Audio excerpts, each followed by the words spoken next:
The air was bitter that evening. Snow fell silently, muffling the sounds of the city. On a forgotten corner of a market street, under a broken neon sign that blinked foe in dying red letters, a young woman stood still. Her coat was thin, her cheeks hollowed by hunger, and her eyes, sharp, guarded, desperate, watched the steam rise from the food stalls just beyond her reach. Her name was Lina. 3 days. That's how long it had been since she had eaten more than a scrap of moldy bread. She had tried selling old books, scrubbing dishes for pennies, even begging. Nothing worked. Tonight, her pride would be the last thing she could afford to keep. She approached a man in a business coat. "I'm not asking for charity," she said, her voice trembling. "But if you buy me something to eat, I'll do anything. Anything you want. Just one meal." He blinked at her, then turned away. The next man laughed in her face. The third didn't even slow down. And then she saw him, not rich, not flashy. Just a quiet man with messy brown hair, a worn sweater, and kind eyes. He was waiting for noodles, sipping tea from a plastic cup. "Excuse me," she said, trying not to cry. "If you buy me something to eat, I'll make it worth your while." He looked at her. Not at her body, not with the judgment others gave. Just her. "No," he said gently. Lina's stomach dropped. But then he added, "You don't have to do anything. Come. Eat with me." Scene 2, the first meal. He bought 2 bowls of steaming chicken pho. They sat on a nearby bench, where the heat from the food fought the cold of the night. "You didn't have to," she started. "I know," he said. "But you looked like you needed more than food. I'm Eli, by the way." She took a cautious sip of the broth, and it was like warmth returning to her bones. She didn't realize tears were streaming down her face until he handed her a napkin. "No one's been kind in a long time," she admitted between bites. "I believe kindness multiplies," he said. "Give a little, it grows." They ate mostly in silence after that. When she finished, she stood quickly. "I should go." "Where to?" She hesitated. She had no answer. "Do you have somewhere warm to sleep?" "No." "Then come with me," he said. "You can stay on the couch.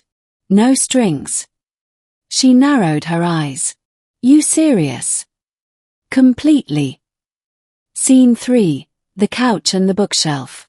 Eli's apartment was small but clean. Books lined the shelves, philosophy, science fiction, cookbooks. He tossed her a blanket and pillow. "I'm not a saint," he said. "Just human. And no, I don't expect anything." Lina didn't sleep much that first night. She kept expecting him to come in, to ask for what the others always asked for. But he never did. The next morning, he made pancakes. From scratch. "I work afternoons," he told her. "You're safe here. Help yourself to food. You trust me." "I've been hungry too," he said. "I trust people who survive." Scene 4, weeks of quiet healing. Days passed. Lina stayed.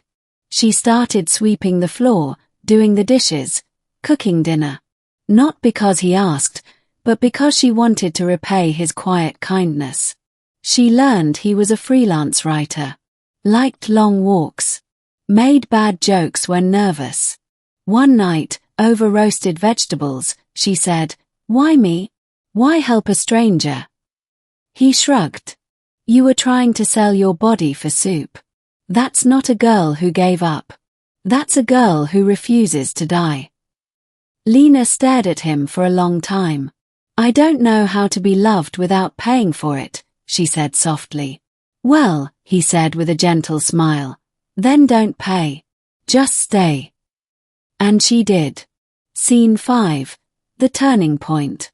Spring came. Lina found a job at a local bookstore. It wasn't much, but it was honest work. She laughed more. Her cheeks filled out. Her eyes lost their haunted look. One night, after a dinner of pasta and wine, they sat on the floor playing cards.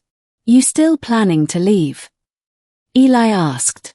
"I was," she admitted. "But every time I pack a bag, I don't want to go." "Then don't." "But I'm nothing, Eli. I'm broke. I've done things. Bad ones. You deserve someone clean." He took her hand. "You're not nothing. You're Lina. You survived. That's strength, not shame." She looked at him. "Why do you care so much?" "Because I love you." It was the first time either of them had said it out loud. Scene 6. Marriage at the courthouse. They married in summer. No big wedding. Just a courthouse, a second-hand dress, and a ring he'd saved for. She cried the whole time. "You sure?" she asked him as they signed the papers. "Every day since that first bowl of pho," he said. After the ceremony, they walked through the city, hand in hand. "You saved me," she whispered. "No," he said, kissing her forehead. "You saved yourself. I just made sure you had the strength to do it." Scene 7. Building a future. A year later, Lina started taking night classes. Psychology. She wanted to work with runaway teens, people like her.